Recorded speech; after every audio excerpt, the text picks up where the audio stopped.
In the charming Shantang area of Suzhou, there lies an age-old and captivating tale that the locals love to share. This story weaves together elements of precious Buddhist scriptures, a corrupt official, and the mysterious workings of fate.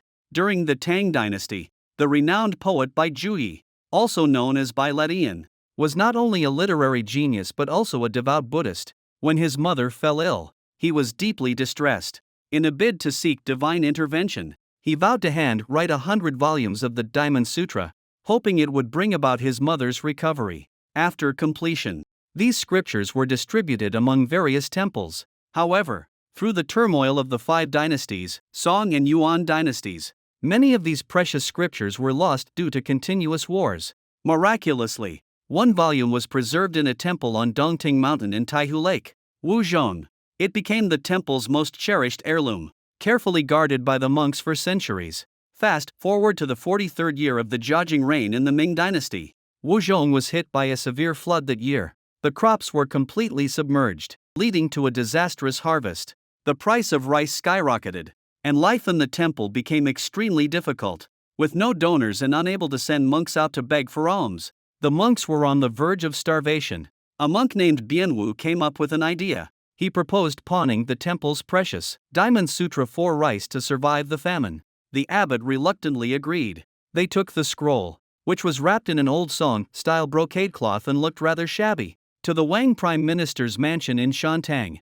After some negotiation with Steward Yen, they managed to get 50 dan of rice in exchange for pawning the scripture. However, the Prime Minister's wife, a devout Buddhist, discovered the pawn record. Feeling that keeping the scripture might be disrespectful, she decided to donate the rice and return the scripture to the temple. When Bianwu went to pick up the scripture, he couldn't contain his excitement and shared the story with the people on the boat. But as he showed the scripture, a strong wind blew, and the first page of the scripture was carried away, leaving Bianwu heartbroken. In Weihui Prefecture, Hunan Province, Prefect Liu of Changzhou heard about the valuable Diamond Sutra from a hermit. After taking office, he became obsessed with obtaining it. When a group of robbers was brought to court, he saw an opportunity. He forced a wandering monk among them to falsely accuse the temple on Dongting Mountain of hiding stolen goods. The abbot of the temple was then arrested. To save the abbot's life,